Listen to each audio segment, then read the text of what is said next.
नाज़रीन, peoples party ज़िले शहीद बनेंद्राबाद जा अॻुवान जेके आहिनि उहे नवाब शाह प्रेस क्लब जे अॻियां वफ़ाक़ पारां जेको कराची खे जेको आहे उहो वफ़ाक़ जे हवाले करण जो जेको इहो मनसूबो जेको जोड़ियो आहे उन अमल ख़िलाफ़ जेको आहे पीपल्स पार्टी जा जेके अॻुवान जेके आहिनि उहे नवाब शाह प्रेस क्लब जे ॿाहिरियां सरापा एहतिजाज उन्हनि हिते एहतिजाजी हिकिड़ी कैंप जेका आहे उहा बि क़ाइमु कई आहे। अचो ॻाल्हि ॿोल कयूं त उनजा छा मुतालबा आहिनि। सैकड़नि जी तादाद में माण्हू हिते वफ़ाक़ तरफ़ां जेको कराची ते हमिलो कयो पियो वञे उनजी निंदा लाइ हिते वेठा आहिनि। इंशाल्लाह कराची अॻे बि सिंध जो हिसो रहियो, हींअर बि सिंध जो हिसो रहंदो इंशाल्लाह। वफ़ाक़ लाइ मुकमल हिकिड़ी साज़िश आहे, छो सिंध सदाईं वफ़ाक़ खे मज़बूत कयो आहे। अॼु उन सिंध जी वहदियत ते सिंध जे उन हक़ ते हिकिड़ो धाड़ो हयो पंहिंजो उन्हनि खे ॿुधाइणु चाहियूं था जेसिताईं पाकिस्तान पीपल्स पार्टी जो हिकिड़ो वर्कर हूंदो कंहिंजी बि ज़रूरत न थींदी जो सिंध ते कब्ज़ो करे। हिन जी जेकी साज़िश आहे असां उनजी सख़्तु लफ़्ज़ में मज़म्मत कयूं था।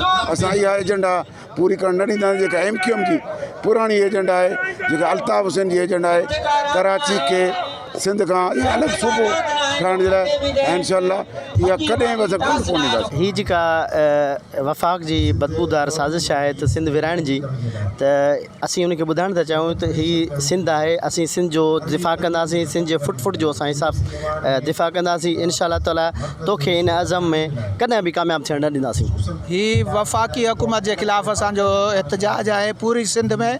सिंध ते जेको वफ़ाक़ी हुकूमत वार करण वञे पई उन जो ही जवाबु आहे त सॼा पीपल्स पार्टी जा कारकुन, सिंध जी आवाम रोडनि ते आहे त कराची सिंध आहे, सिंध कराची आहे। सिंध धरती जे लाइ हिते जेको बि हिकु हिकु बच्चो जेको आहे पंहिंजो सिर कुर्बान कंदो, पर सिंध धरती ते आंच आणण न ॾींदो। सिंध जो बच्चो कटिजी मरण लाइ तयारु आहे। अगरि इहो ग़लती तव्हां कई आहे, तव्हां पंहिंजो शौक़ु पूरो करे ॾिसो। इन जो असां कराची गाड़ी कश्मीर ताईं सॼो सिंध ब्लॉक कंदासीं। इहे जेका नाजाइज़ी तौर ते सिंध खे जेको आहे अलॻि करणु पिया चाहिनि कराची सां, असां हिन जी भरपूर मज़म्मत कयूं था ऐं हिन जे लाइ हर सतह ते असां एहतिजाज रखंदासीं। एहतिजाजी प्रोग्राम शुरू थी विया आहिनि। माण्हुनि जूं ॻाल्हियूं ॿुधियूं, उन्हनि जो चवणु आहे त कराची खे वफ़ाक़ जे हवाले करण वारा जेके मनसूबा जेके आहिनि उहे कंहिं बि सूरत में कामयाबु न थींदा ऐं पीपल्स पार्टी जेको आहे सिंध जे हर इंच जो जेको आहे हिफ़ाज़त करणु चङी तरह ॼाणे थी। कैमरामैन मोहम्मद आज़म भट्टी सां गॾु रहीम लाशारी, अवामी आवाज़ TV, नवाब शाह।